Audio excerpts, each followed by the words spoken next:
We talk a lot about how to protect ourselves from the flu, but a new study is tackling the spread of a different health epidemic altogether with obesity and the question of whether or not obesity could be contagious. So let me clarify what I'm talking about here. Researchers at the University of Southern California looked at how military families are affected by the communities they're assigned to live in, discovered U.S. Army members and family members were more likely to become overweight or obese if they lived in counties that had high rates of obesity.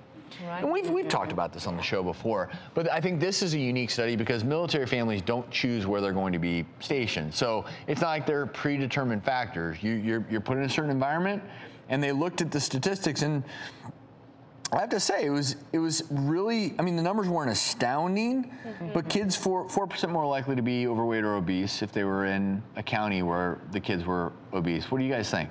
I think it makes sense. You mirror the behavior of your social circles, right? Exactly. And military families, I think, are much more communal than even the typical American family because really there's sort of an energy of like being together and sort of going through something together. So you might adopt the habits of the people around you even more easily. And then when you think about families who cook together, they spend time together. If your neighbor's eating something, you might eat it too, because we're social animals. We kind of look around us for that. That's right. I mean, regionally, there's different eating habits, types of foods that may be more fattening. Certain areas may have less access to fresh produce, healthy eating, more fast food restaurants. So all of that is going to contribute to that. I think there's definitely something to Here's this. what I would be curious to see is if the food served on the military bases is different based upon locale. And I don't know the answer to that, but I would be curious. You know, if you go to a military base in a county where maybe the rate of obesity is higher, and maybe it's because some of the more common staples in terms of foods. Maybe. Yeah, I think it would be interesting.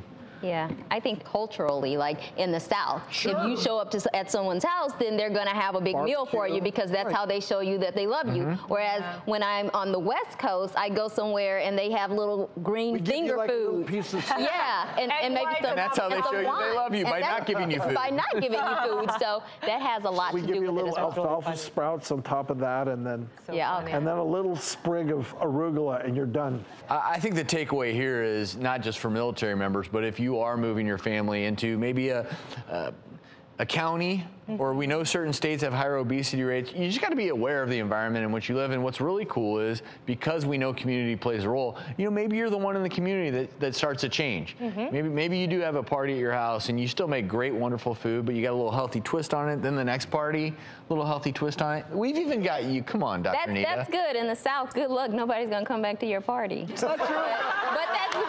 But I like where you're going with it. But you're right though. I'm telling you, even in the South, it's starting to change. It's taking time. It's slow. It's different. I mean, I got to tell you, there's like a happy medium. Because out here in California, I will openly admit it gets a little bit annoying. It's almost too much. It's a lot. It is a lot. Like, I'm hungry. I don't want tapas. I don't want whatever they are. I don't want your celery. Give me food. Yeah. You know, and then you're right. You go to the South, you're like, oh my God, I can't eat anymore. Please. I think we're all hopefully. Yeah, when I come back, I feel like I have bricks in my stomach. Yeah. There should be a balance there.